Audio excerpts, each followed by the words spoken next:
बुलेटिनच्या सुरुवातीलाच महत्त्वाची बातमी आहे, कारण मराठवाड्यात पावसानं अक्षरशः धुमाकूळ घातलेला आहे। खरं तर 3 महत्त्वाची दृश्य आपण या क्षणी पाहतोय, ज्या 3 बातम्या अतिशय महत्त्वाच्या आहेत। सकाळच्या सत्रात ओला दुष्काळ आज जाहीर होणार का, किंबहुना त्या दृष्टिकोनातून प्रक्रियेला सुरुवात होणार का, असा सवाल आता उपस्थित केला जातोय। कारण मराठवाड्याला पावसानं अक्षरशः झोडपून काढलेलं आहे। तिथं मंत्री गिरीश महाजन या सगळ्या परिस्थितीवर नजर ठेवण्याकरता रवाना झालेले आहेत। धाराशिव परांडा या ठिकाणी तर राज्य मंत्रिमंडळाची सुद्धा आज बैठक आहे। त्या दृष्टिकोनातून मराठवाड्यात पूरस्थिती जी निर्माण झालेली आहे त्यावर काय भाष्य केलं जातं, काही नुकसान भरपाई जाहीर केली जाते का शेतकऱ्यांकरता, याकडे देखील नजरा असतील। या 3ही बातम्या आपण सविस्तर पाहणार आहोत। सुरुवातीला बातमी अर्थातच पावसाची आहे। राज्यात 28 सप्टेंबरपर्यंत वादळी पावसाचा इशारा आहे। धाराशिव लातूरसह संपूर्ण मराठवाड्यात हाहाकार उडालेला आहे। बीडमध्ये ढगफुटीसारखी परिस्थिती आहे। भूम परांडा तालुक्यामध्ये पुरात अडकलेले अनेक जण आणि या अनेक जणांना बाहेर काढण्याकरता आता हेलिकॉप्टरची मदत घेतली जाते। खरं तर मराठवाडा म्हटलं की मोठ्या प्रमाणावर अवर्षण गेल्या अनेक वर्षांपासूनचं हे समीकरण, पण यावेळी मात्र मराठवाड्याला पावसानं अक्षरशः झोडपून काढलेलं आहे। अनेक गावांना पुराचा वेढा आहे। शेतीचंही अतोनात नुकसान झालंय।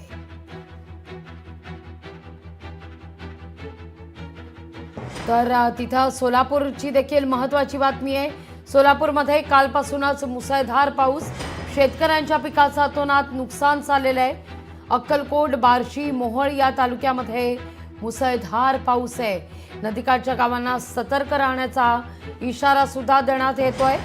तर खबरदारीचा उपाय म्हणून सोलापूरमधली सगळी शाळा, महाविद्यालय आज बंद ठेवण्याचा निर्णय देखील घेण्यात आलेला आहे। सोलापूर, धाराशिव, बीड, लातूर या ठिकाणाची ही दृश्य आपण पाहतोय। मराठवाड्यात अक्षरशः पावसानं झोडपून काढलंय।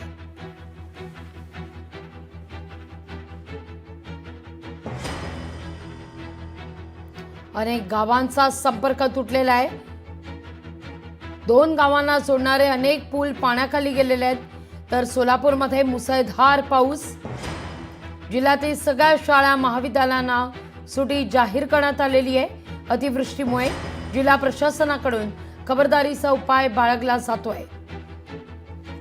तिथं मराठवाड्यात पूरग्रस्त परिस्थिती निर्माण झाली आहे। खासदार ओमराजे निंबाळकर यांनी पुरात अडकलेल्यांना मदत केलेली आहे। ही दृश्य आपण पाहतोय। स्वतः पुराच्या पाण्यात उतरून ते मदत करताना दिसतात।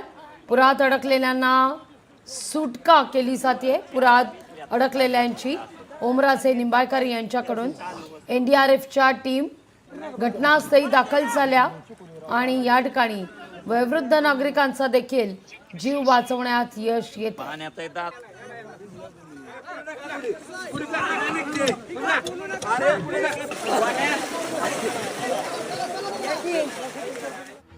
तर बीडमध्ये देखील सगळ्या शाळांना, महाविद्यालयांना सुट्टी जाहीर करण्यात आलेली आहे। बीड जिल्हाधिकाऱ्यांकडून आदेश जारी करण्यात येतोय। बीड जिल्ह्यात झालेल्या अतिवृष्टीमुळे अनेक नद्यांना महापूर आलाय। नद्यांच्या पुलावरून या ठिकाणी 2 नद्यांना जोडणारा जो पूल आहे त्यावरून आता पाणी वाहताना देखील दिसतंय।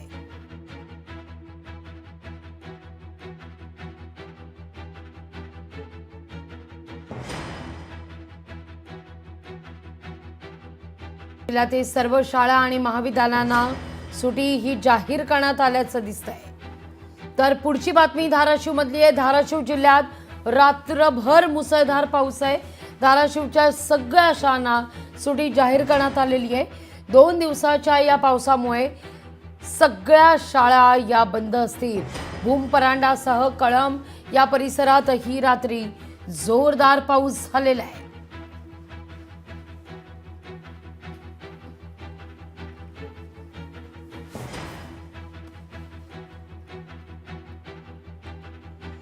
इंटरनेट सेवा सुद्धा या सगळ्या परिसरात विस्कळीत झालेली आहे। पुराच्या पाण्यात जवळपास 65 लोक काल अडकलेले होते धाराशिवमध्ये, ज्यांना रेस्क्यू करण्यात यश आलेलं आहे। तर खबरदारीचा उपाय म्हणून शाळा महाविद्यालय ही बंद ठेवण्याचा निर्णय। या सगळ्याविषयी अधिक माहिती घेण्याकरता आपले प्रतिनिधी आपल्यासोबत जोडले गेलेले, सोलापूरहून आपले प्रतिनिधी वसीम अत्तार आणि बीडहून आपले प्रतिनिधी हरिदास तावरे। सुरुवातीला जाते वसीम, तुमच्याकडे येते। आपण पाहतोय मागे शेत शिवार दिसतंय, पण या शेत शिवारात पाणीच पाणी परिस्थिती आहे। उभी पिकं अक्षरशः आडवी झालेली आहेत। हातातोंडाशी आलेला घास होता, काढणीला आलेलं होतं पीक, पण या ठिकाणी मात्र शेतीचं फार नुकसान होताना दिसतंय।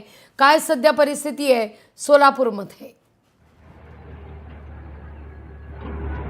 लागवी निश्चितच पाहायला गेलं तर सोलापूर जिल्ह्यात जे आहे तो मुसळधार पाऊस जो आहे तो बरसतो आणि या पावसामुळे जे आहे ते सोलापूर जिल्ह्यातल्या काही तालुक्यांचं जनजीवन जे आहे ते विस्कळीत झालेलं आहे। आपण सध्या शिना नदीच्या काठावरती आहोत। आपण जर माझ्या मागं पाहू शकता की पूर जो आहे तो शिना नदीला या ठिकाणी आल्याचं जो आहे ते आपल्याला दिसत आहे। या ठिकाणच्या नदी काठावरची शेती जी आहे ते पूर्ण जे आहे ते पाण्याखाली गेलेली आहे आणि त्यामुळे नदी काठाच्या जी गावं आहेत त्या गावाला देखील जे आहे ते प्रशासनाकडून सावधानतेचा इशारा जो आहे तो देण्यात आलेला आहे। एकंदरीत पाहिलं गेलं तर सोलापूर जिल्ह्यातील मोहोळ असेल, माढा असेल, पंढरपूर असेल, त्याचबरोबर दक्षिण सोलापूर असेल, उत्तर सोलापूर असेल, या भागातील शाळेंना देखील सुट्टी जी आहे त्याच प्रशासनाकडून जे आहे ते देण्यात आलेलं आहे। एकंदरीत पाहिलं गेलं तर सोलापूर जिल्ह्याचा जो खरीप हंगाम जो आहे, खरीप हंगामात जे पिकं घेतली जातात, तूर, उडीद, कांदा, त्याचबरोबर ऊस जे आहे ते हे पिकं पूर्णपणे जे आहे ते पावसामुळे जे आहे ते उद्ध्वस्त झालेले आहेत। त्यामुळे शेतकऱ्यांचं फार मोठ्या प्रमाणात जे आहे ते आर्थिक नुकसान जे आहे ते या ठिकाणी झालेलं आहे। त्यामुळे शेतकऱ्यांची मागणी आहे की तात्काळ पंचनामे करून आम्हाला तात्काळ जे आहे ते राज्य शासनाकडून जे आहे ते मदत देण्यात यावी आणि त्याचबरोबर आम्हाला आर्थिक सहाय्य देखील जे आहे ते लवकरात लवकर मिळावे अशी मागणी जी आहे ते शेतकऱ्यांकडून केली जाते। लागवी अगदी वसीम, आपण पाहतोय की सीना नदीनं धोक्याची पातळी या ठिकाणी ओलांडलेली आहे, त्यामुळे बहुतांश गावांचा संपर्क सुद्धा तुटलेला आहे। कोणते लोकप्रतिनिधी त्या ठिकाणी दाखल होण्याचा अंदाज आहे? कशी मदत पोहोचली जाते किंवा केली जाते? NDRFच्या किती टीम घटनास्थळी तैनात आहेत सोलापूरमध्ये?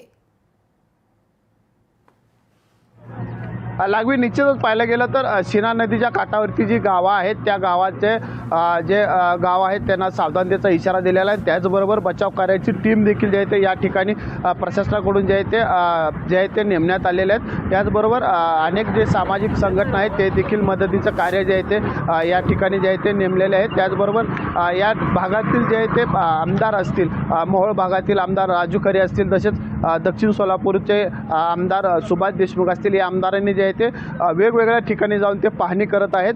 नागरिकांना सावधानतेचा इशारा देखील जो आहे तो त्यांच्याकडून देण्यात आला। याचबरोबर प्रशासन देखील जे आहे ते चांगल्या पद्धतीचं काम जे आहे ते या ठिकाणी करताना आपल्याला पाहायला मिळत आहे। लागवी अगदी वसीम, थेट जाऊया आपण बीडला। आपले प्रतिनिधी हरिदास तावरे आपल्यासोबत जोडले गेलेले आहेत। हरिदास, बीडमध्ये काय परिस्थिती आहे? लागवीची या ठिकाणी सांगता येईल की बीड जिल्ह्यामध्ये ज्या मोठ्या नद्या आहेत, बिंदुसरा, मांजरा, गोदावरी, सिंदफणा या नद्यांनी धोक्याची पातळी ओलांडली आहे। बीड जिल्ह्यामध्ये मोठ्या प्रमाणात जी अतिवृष्टी झाली, या अतिवृष्टीमुळे शेती पिकाचं मोठ्या प्रमाणात नुकसान झालंय। मी या ठिकाणी दाखवू शकतो की पाठीमागं माझ्या सोयाबीन आहे। पूर्णतः या सोयाबीनमध्ये या ठिकाणी पाणी असल्याचं चित्र पाहायला मिळतंय। पूर्ण सोयाबीन सडून जाण्याची शक्यता या ठिकाणी पाहायला मिळते। अनेक शेतकऱ्यांचं सोयाबीन हे खरडून देखील गेलेलं आहे, मातीसहित शेतामध्ये राहिलेली नाही, अशी परिस्थिती या बीड जिल्ह्यात झाली आहे। त्याचबरोबर बीड जिल्ह्यातील नांदूर हवेली गावामध्ये सध्या रेस्क्यू ऑपरेशन चालू आहे आणि या रेस्क्यू ऑपरेशनच्या माध्यमातून रात्री जे 35 नागरिक अडकले होते त्यांना काढण्यासाठी मात्र आता पोलीस NDRFची टीम, त्याचबरोबर स्थानिक आमदार जे आहेत विजय पंडित असतील, त्याचबरोबर आमदार संदीप क्षीरसागर हे देखील त्या ठिकाणी पोहोचलेले आहेत, जिल्हाधिकारी देखील त्या ठिकाणी पोहोचलेले आहेत। मात्र बीड जिल्हा म्हटलं की ओला दुष्काळ आणि कोरड्या दुष्काळाचा सामना बीड जिल्ह्यातील शेतकऱ्याला करावा लागतो, कधी कोरडा तर कधी ओल्या दुष्काळाचा। त्यामुळे शेतकरी या ठिकाणचा अहवाल दिला आहे। या ओल्या दुष्काळामुळे बीड जिल्ह्यातील शेतकऱ्यांना अनेक अडचणीचा सामना या ठिकाणी करावा लागतो, कारण हातातोंडाशी जो आलेला घास आहे तो आता निसर्गाने या ठिकाणी हिरावून घेतल्याचे चित्र पाहायला मिळतंय। आणि विशेष म्हणजे या ठिकाणी काही लोकप्रतिनिधी देखील येणार असल्याची माहिती या ठिकाणी मिळते.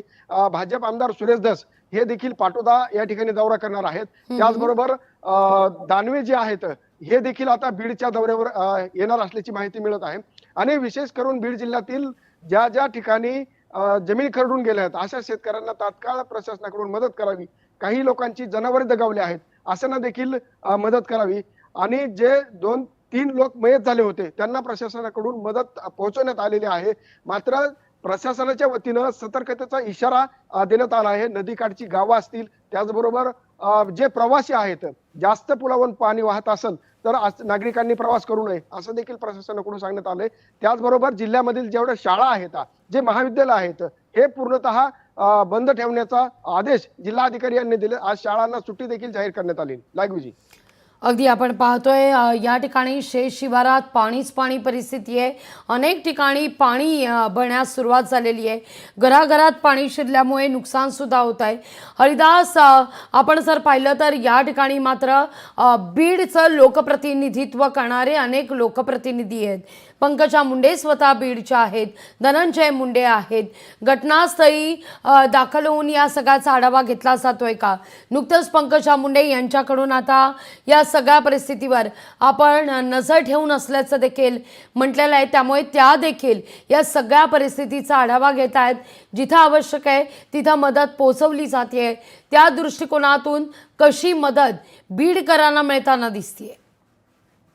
नक्कीच लाईव्ह या ठिकाणी सांगता येईल की आष्टी तालुक्यामध्ये काल वनवेवाडी आणि मळेवाडी या गावामध्ये पूर्णतः त्या ठिकाणचे तलाव फुटल्यामुळं आणि मोठ्या प्रमाणात नदीला पाणी आल्यामुळं आणि पाणी हे गावात शिरल्यामुळं त्या ठिकाणच्या जवळपास 100 ते 150 लोकांना प्रशासनाच्या वतीनं आणि भाजप आमदार सुरेश धस यांच्या वतीनं जेवणाची व्यवस्था करण्यात आली. त्या ठिकाणी त्यांना डोंगरावरती उंच ठिकाणी हलवण्यात आलेलं आहे.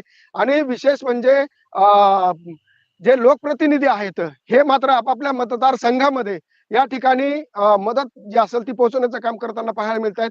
अनेक जे नागरिक आहेत त्यांना जी मदत देण्यास गरज पडेल त्या ठिकाणी मात्र लोकप्रतिनिधी जात असल्याचे या ठिकाणी पाहायला मिळते. लाईव्ह अगदी अगदी हरिदास आणि वसीम, तुम्ही असेच आमच्या समवेत जोडले राहा. पंकजा मुंडे यांची प्रतिक्रिया समोर आलेली आहे या सगळ्या मुद्द्यावर. पंकजा मुंडे नेमकं काय म्हणतायत, काय आवाहन करतायत बीडकरांना, ऐकूया आपण. मुंबईत पोचले आणि कळलं परत पाऊस जोराचा सुरू झाला. 8 दिवस तिथेच होते. दौरा करायचा आधी ठरलं होतं, गावोगावी जायचं. पण ज्या पद्धतीने कार्यकर्ते बोलवत होते तेव्हा असं वाटलं एकाकडे जा दुसऱ्याकडे नाही जा, कसं करायचं. आणि मग पूर्ण दौऱ्यामध्ये अधिकाऱ्यांचा ताफा माझ्याच मागे, मंत्री आले म्हणून. जी खरी मदत पोचायची, जे पंचनामा व्हायचा आहे, जे कागदपत्र व्हायचे ते राहतील म्हणून फार अगदी ओघाओघाने भेट दिल्या. आणि अधिकाऱ्यांच्या बैठका घेऊन त्यांना आदेश दिले की मदतीच्या संदर्भातले, पंचनामाच्या संदर्भातले रिपोर्ट तात्काळ पाठवावे.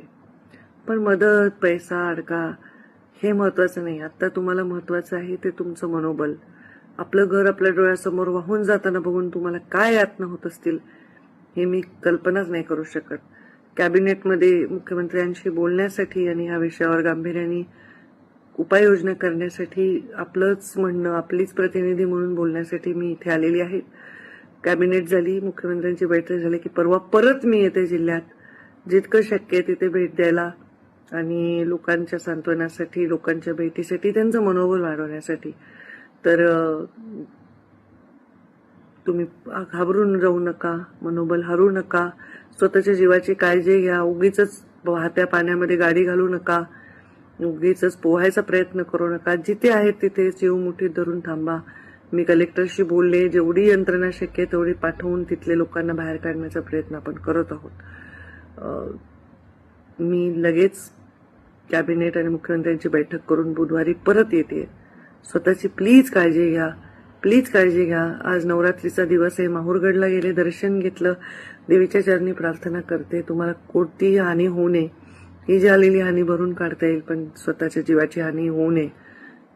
कृपा करून सगळेजण स्वतःची काळजी घ्या. हरिदास, ऐकलं तुम्ही काय आवाहन करण्यात येत आहे पंकजा मुंडे यांच्याकडून. त्यांचं असं म्हणणं आहे की तुमच्या नजरेसमोर जेव्हा तुमचं घर वाहून जातं, होत्याचं नव्हतं होतं ते दुःख मात्र पचवणं फार अवघड आहे. कॅबिनेटमध्ये या सगळ्याचा उल्लेख होईलच. आपण आपले प्रतिनिधी स्वप्नील हे सुद्धा जोडले गेले आहेत, त्यांना देखील हा मुद्दा आपण विचारणार आहोतच. कॅबिनेटमध्ये या सगळ्या मुद्द्यावर चर्चा होईलच, पण आता मात्र मनोबल उंचावण्याची न खचण्याची वेळ आलेली आहे, असं आवाहन पंकजा मुंडे बीडकरांना करतायत. हरिदास, अगदी थोडक्यात. नक्कीच पाहिलं तर पंकजा मुंडे ह्या बीडच्या पालकमंत्री होत्या. त्यावेळेस देखील अनेक अडचणीचा सामना बीड जिल्ह्यातील नागरिकांना करावा लागला होता. त्यावेळेस देखील पंकजा मुंडे यांनी बीड जिल्ह्यातील नागरिकांना धीर दिला होता आणि आता देखील त्यांनी या ठिकाणी धीर दिल्याचं या ठिकाणी चित्र पाहायला मिळतं. त्यांनी आता प्रसार माध्यमांशी संवाद साधत बीड जिल्ह्यातील नागरिकांना खचून जाऊ नका, त्याचबरोबर जे आपले नागरिक आहेत त्यांच्याशी संपर्कात राहा. विशेष म्हणजे बीड जिल्ह्यातील जे नुकसान झालेलं आहे या संदर्भात मी कॅबिनेटमध्ये बोलणारच आहे आणि बीड जिल्ह्यात लवकरात लवकर मदत कशी पोहोचेल यासाठी प्रयत्न देखील करणार असल्याचं पंकजा मुंडे यांनी सांगितलंय. नागविजय. अगदी धन्यवाद हरिदास आणि वसीम, तुमच्या दोघांचेही आभार. तुम्ही दिलेल्या एकूणच सविस्तर माहिती करता. बातमी धाराशिवची